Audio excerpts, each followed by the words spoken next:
us as Jesus, as his only son, which we won't get into that right now, but um, God came to us as his only, you know, so we know that he's us, right? So he came to us in form Jesus, right?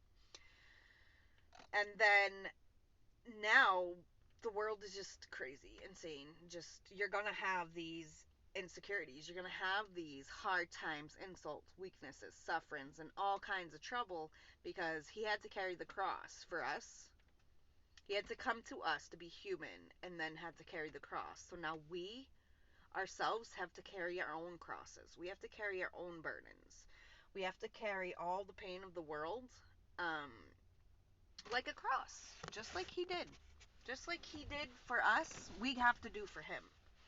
That's why I feel like the whole pain and suffering, like, yes, you feel my pain and you know it because you lived it. And every tear doesn't come uncounted. Like, he counts your tears, he knows your pain.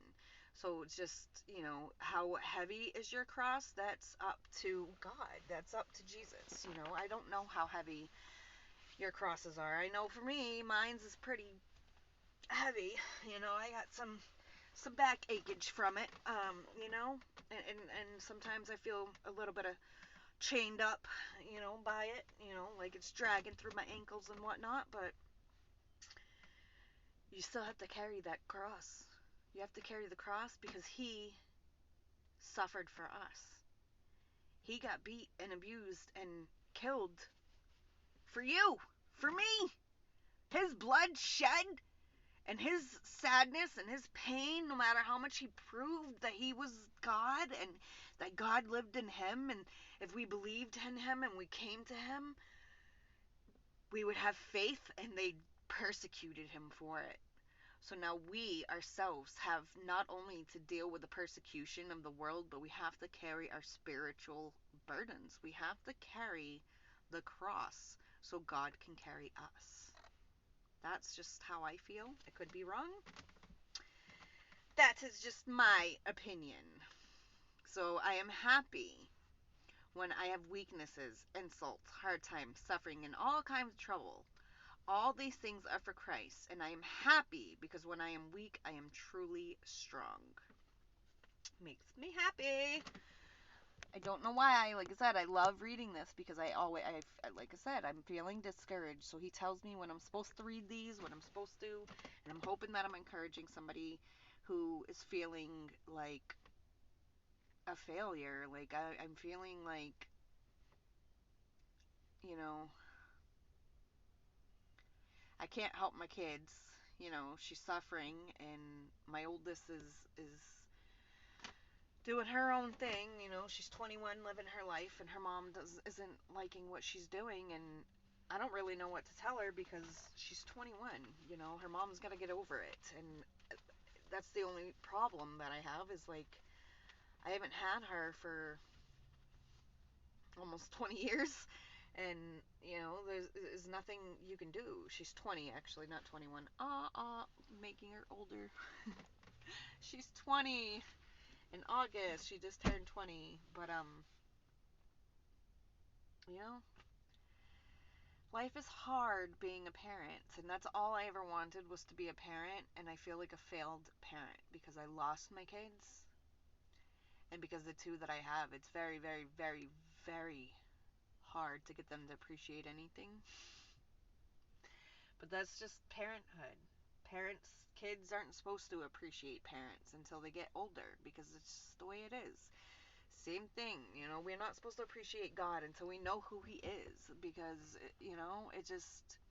that's just how I feel because they don't understand. Just like we don't understand. When we're blind and we don't have that blindfold and we're looking at the world from a different perspective, we don't know. You can't appreciate God's love and presence if you don't know that He's there, right?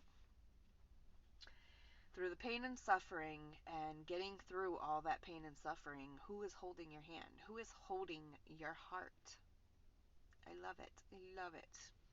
So now we have the NIV version and verses 9 and 10 said, but he said to me, my grace is sufficient for you, for my power is made perfect in weakness.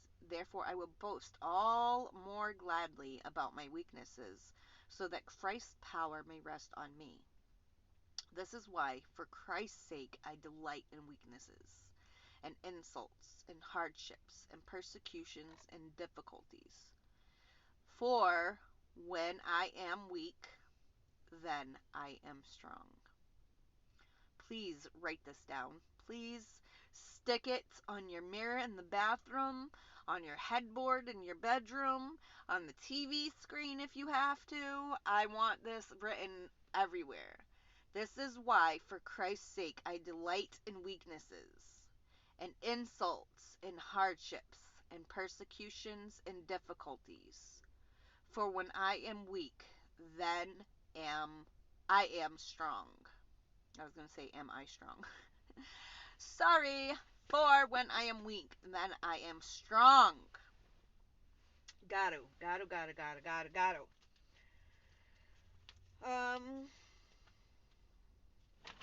So this is just the notes. He can mold us into whatever kind of instrument he requires. When God's assignment demands humility, he finds a servant willing to be humbled. When his work requires zeal, he looks for someone he looks for someone he can fill with his spirit. God uses holy vessels, so he finds those who will allow him to remove their impurities.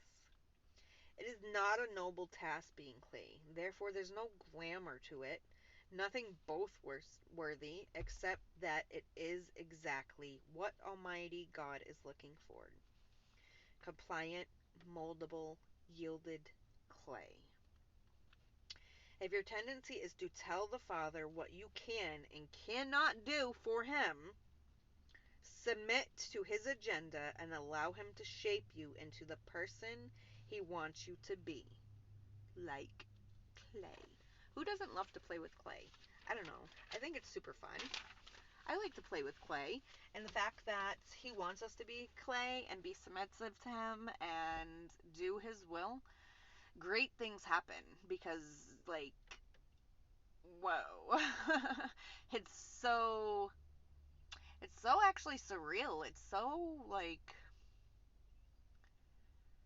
to be able to know what I know now and to know everything that I've been through in my life, and like I said, everything happens for a reason. I don't know these reasons. I don't know if I want to know these reasons.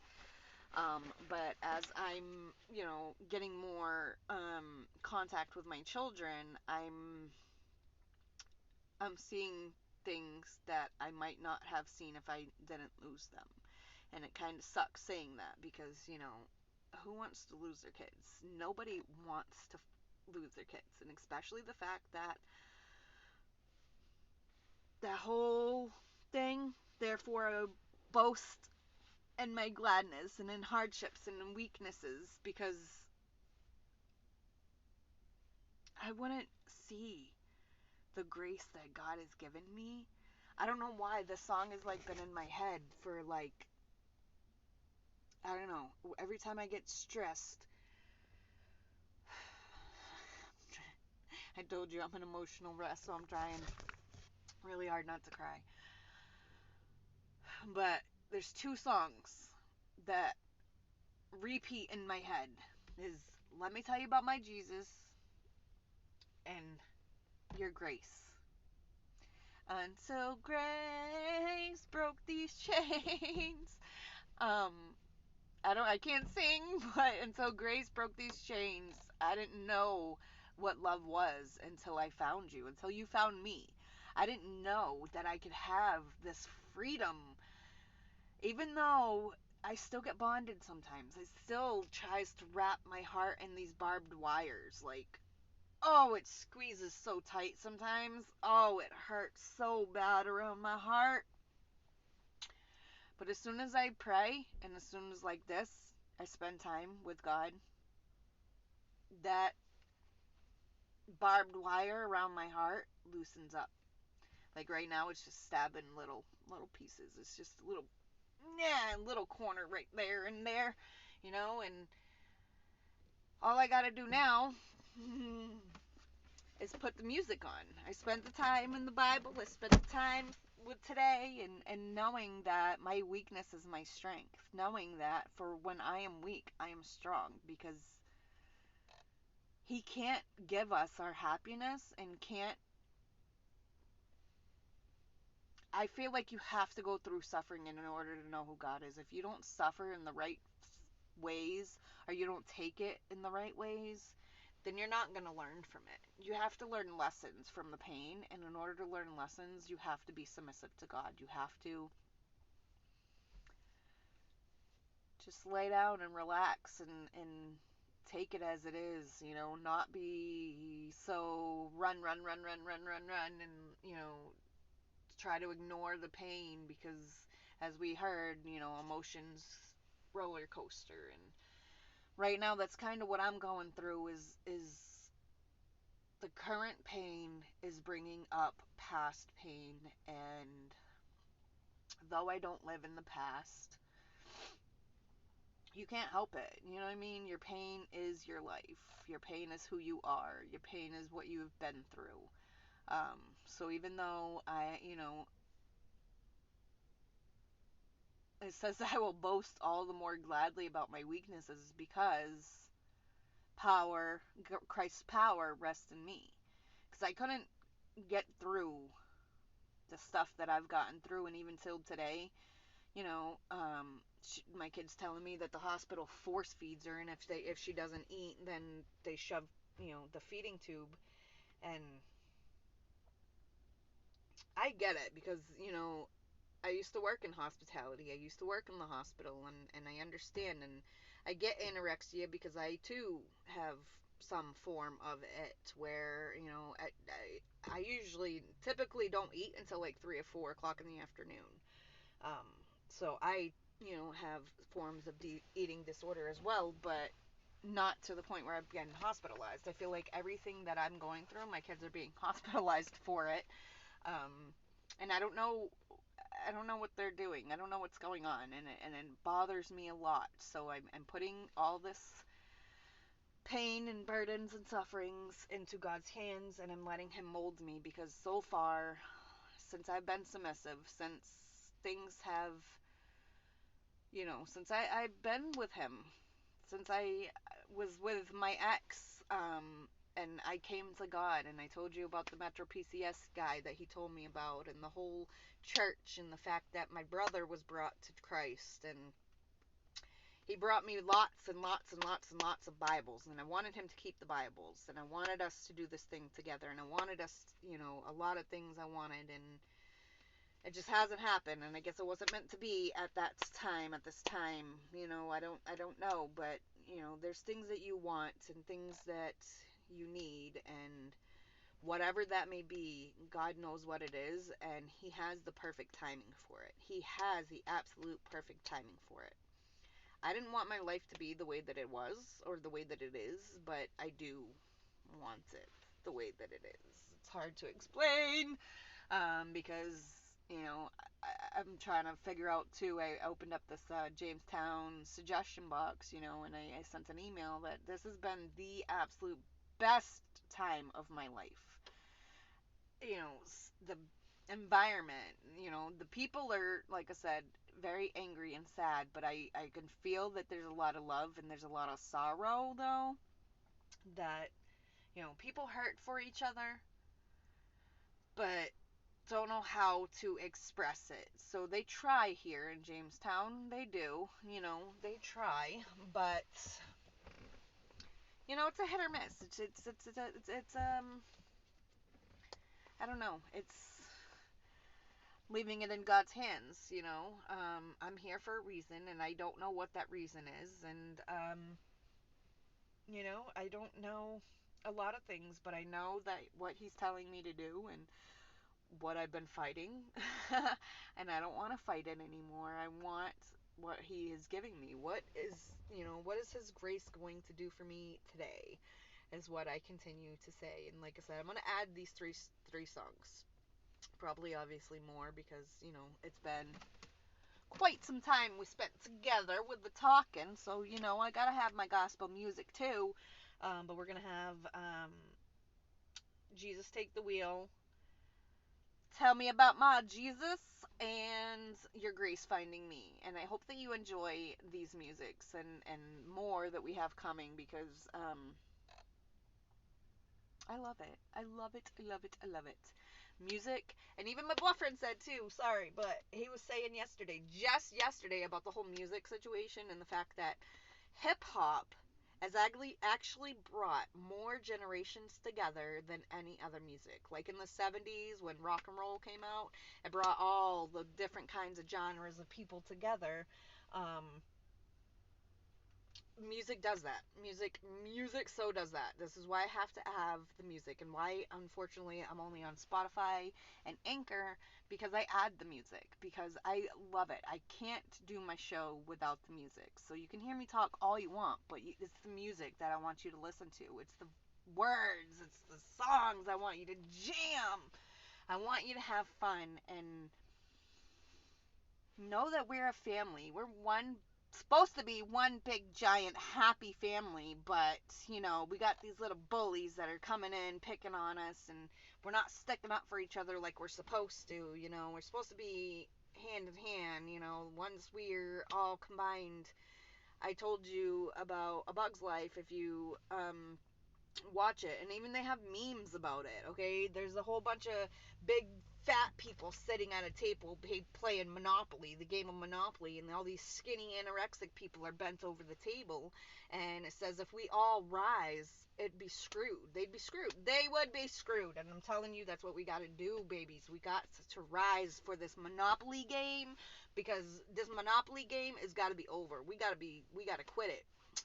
Tell them it's our turn to play Monopoly now. Let us control the Monopoly game, because you guys are breaking our backs and making the economy so much worse than it is. I don't know how my mom used to do it, but she used to get a disability check and she used to make things happen. You can't make things happen. You can make things happen for sure. There's things that you can make happen, but as far as like buying things, and Walmart, you can buy things at Dollar Tree, Dollar General, or whatever, but not, you know. Oops, sorry. Phone's about to die, so that means time's almost up. Um, But, like I said, I just wanted to be here with you today. I wanted to talk to you about this. This isn't scripted. This is just something that I feel like I had to get off my chest. And I didn't know how this was going to go, because I've been, like, racking a whole bunch of stuff in my brain. And, like I said, just going through a whole bunch of emotions and a whole bunch of stuff. And just, I don't know where to go, where to turn to, who to, ask for help. So, turn to you, and I turn to God. And I hope and I pray that things go amazing. Like, you know what I mean? I want to be submissive. I want to be like Clay. Do you want to be like Clay? I want to play like Clay. That's so fun. Play-Doh, Clay, be submissive. Don't fight it. I'm going to try my best not to fight it. So I will see you back here for day 7. Oh my God, I'm so excited. Oh, I love it. I love it. I love it. And as always, I love you so much. Know that I love you and God loves you. And if you need me, I'm here. Facebook, Instagram, Snapchat, Twitter. I don't know what else I got, but Cash App, PayPal, donations very much appreciated if you can.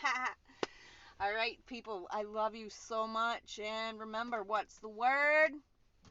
God's word. I love you. Have a great day. I'll see you back here hopefully tomorrow. If not tomorrow, real soon. I'm going to go sand some walls in my house. Oh, we got walls. So yay. So excited. We got gas. I don't know if I told you about that, but yay, we finally got gas. So we have all the essentials. Gas, lights, electricity. We have it all. We just got to get it all wired and hooked up and whatnot. So God's blessings are awesome. And I'll see you back here soon. Have a great day.